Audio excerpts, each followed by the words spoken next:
Okay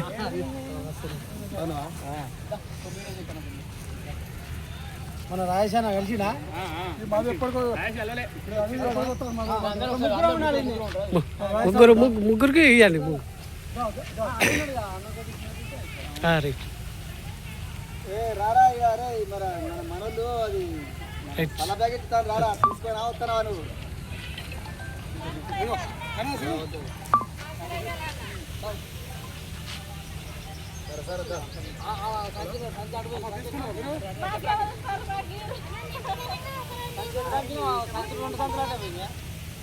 right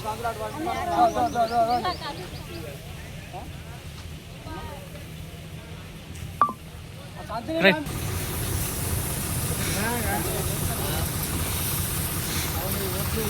అన్ని వాడాలి అన్ని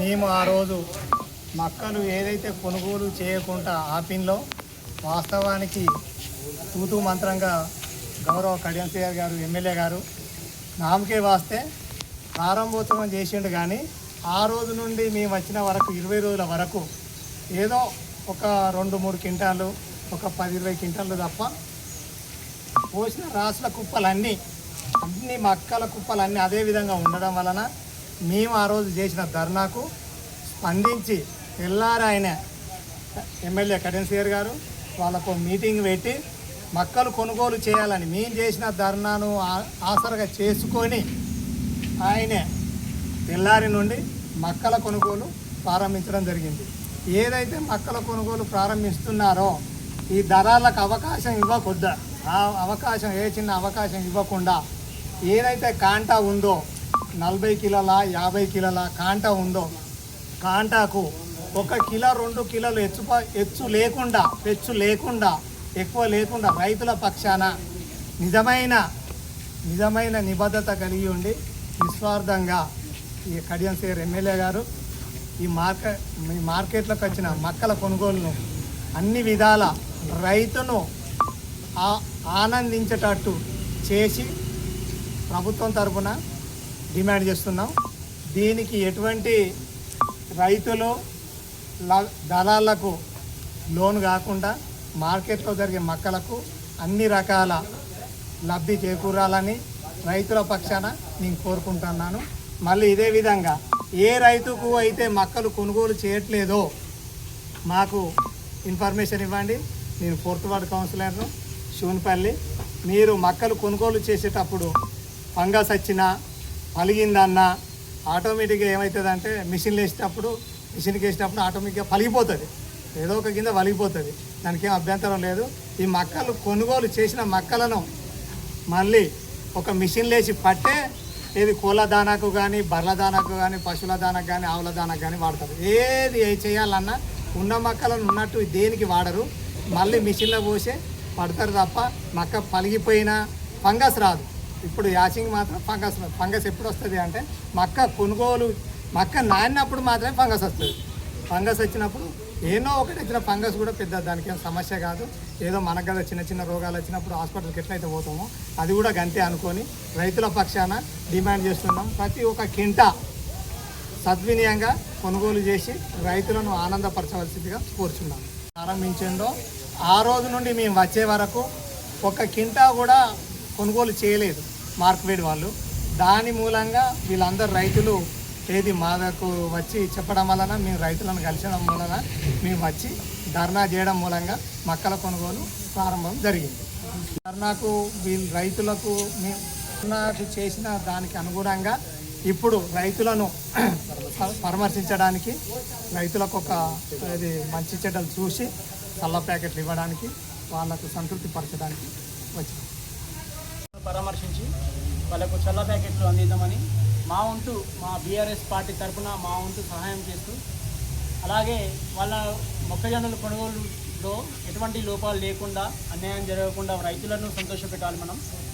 మన మన తెలంగాణ మొత్తం రైతాంగం గురించి అంటే రైతాంగంతో నడుస్తుంది. మన దేశం మొత్తం రైతాంగం గురించి నడుస్తుంది. అలాగే ఆ రైతులను ఎలాంటి ఇబ్బంది లేకుండా వాళ్ళకి ఎటువంటి సమస్యలు లేకుండా మనం తెలియజేసుకుంటూ మార్కెట్కి వచ్చిన మొక్కలు కొనుగోలుకు మేము చేసిన ధర్నా వల్ల మా రైతులకు ఆ ధర్నా మంచిగా ఉపయోగపడిందని, అదేవిధంగా ఈరోజు మేము వచ్చి రైతులను అడగడం జరిగింది. అడగడం వల్ల వాళ్ళు మంచిగా సంతృప్తి పడినారు కాబట్టి ఇప్పుడు అంటే మంచిగా ప్యాకెట్లు ఇవ్వడానికి వచ్చినాం. దాని సందర్భంగా అదేవిధంగా వ్యవసాయానికి సంబంధించిన ప్రతి రంగంలో కూడా రైతులకు ప్రతి దానికి ప్రభుత్వం సహకరించాలి. అదేవిధంగా నెక్స్ట్ ఐకేపీ సింబల్ పెడుతున్నారు, వాటిని కూడా సేమ్ ఇదే విధంగా కొనాలి అని మన ఒక సందర్భం తెలియజేసుకుంటున్నాం. శుభాకాంక్షలు తెలియజేసుకుంటున్నాను. అదేవిధంగా మీడియా మిత్రులకు కూడా మొన్నటి రోజున ధర్నా కార్యక్రమంలో బీఆర్ఎస్ పార్టీ ఆధ్వర్యంలో రైతులను రాజుగా చూడాలనే ఆలోచనతోటి రైతులకు జరిగే అన్యాయాన్ని అరికట్టాలని బీఆర్ఎస్ పార్టీ అధిష్టానం మేరకు మన 4వ వార్డు 5వ వార్డు కౌన్సిలర్లు ఇద్దరు కూడా ఇంకా పార్టీ నాయకులు కొంతమంది వచ్చి ధర్నాలో పాల్గొని ఈ రోజున వాళ్ళకు అనుకూలంగా మన పంట అమ్మడం కానీ కొనడం కానీ ఇలాంటి వాళ్ళకు సానుకూలంగా ఉన్నది కాబట్టి ఈ రోజున అంబేద్కర్ జయంతి సందర్భంగా రైతులను ఎండలో వర్క్ చేస్తున్నారు, కష్టపడుతున్నారు కాబట్టి వాళ్ళకు సల్లా ప్యాకెట్లు పంచి వాళ్ళ కష్టాలను దగ్గరుండి మేము చూడడానికి మా బీఆర్ఎస్ పార్టీ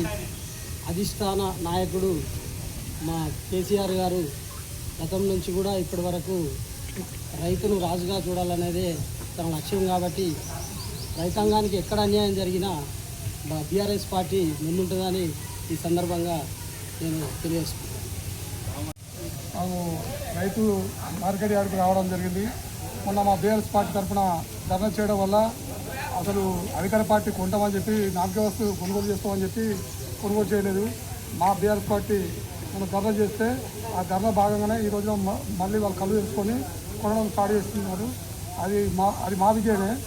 ఈరోజు రైతులు కష్ట సుఖాలు మా బీఆర్ఎస్ పార్టీ అధినాయకులకి కేసీఆర్కి తెలుసు కాబట్టి ఆయన అడుగుజాలని మేము కూడా నడుస్తున్నాము. ఈరోజు మేము వచ్చి ఎర్రటెండల రైతులకు అడవిల కష్టాలే, ఇక్కడికి వచ్చిన కష్టాలే, ఎక్కడ పోయిన కష్టాలే, జలాల చేత మోసపోతాలని చెప్పి మా దృష్టికి రావడంతో మా ఈ వార్డు 4వ వార్డు కౌన్సిలర్ రాజేశ్వరన్న, మరి 5వ వార్డు రమ్య రఘురెడ్డి వీళ్ళు మొన్న రీసెంట్లీ ధర్నాలో పాల్గొని ధర్నా విజయవంతం చేయడంతో ఆ ధర్నా ప్రభావం వల్లనే ఈరోజు కొనుగోలు చేయడం జరుగుతుంది. అది మా విజయం అని ఈరోజు చెప్పుకోవడానికి ఎటువంటి అభ్యంతరం లేదు. ఈరోజు కూడా వాళ్ళ పరిస్థితి ఎట్లా ఉంటుంది, ఏంది పొజిషన్, రైతులు ఇంకా ఏం చేస్తున్నారు, వాళ్ళ ఇబ్బంది ఏందని చెప్పి మార్కెట్ యార్డ్కి రావడం జరిగింది. ఈ మార్కెట్ యార్డ్లో వారు ఎర్రటెండలో పనిచేస్తుంటే ఆ బాధ చూడలేక మేము కూడా ఇలా రైతు కుటుంబాల నుంచి వచ్చాం కాబట్టి ఆ రైతులకు మా వంతు సాయంగా ఇలా మజ్జిగ ప్యాకెట్లు వాళ్ళకి ఇచ్చి వాళ్ళ కొద్దిగా ధూప తీర్పి పోవడం జరుగుతుంది. ఇక్కడి నుంచి రైతులకు ఎటువంటి కష్టాలు వచ్చినా, ఎటువంటి ఇబ్బందులు వచ్చినా మాకు ఎవరికి ఇన్ఫర్మేషన్ చేసినా కూడా మీకు అండదండలుగా వండుకుంటూ మీకు చేదోడు వాదోడు ఉంటామని చెప్పి ఈ సందర్భంగా మీకు హామీ ఇవ్వడం జరుగుతుంది. జై కేసీఆర్, జై తెలంగాణ.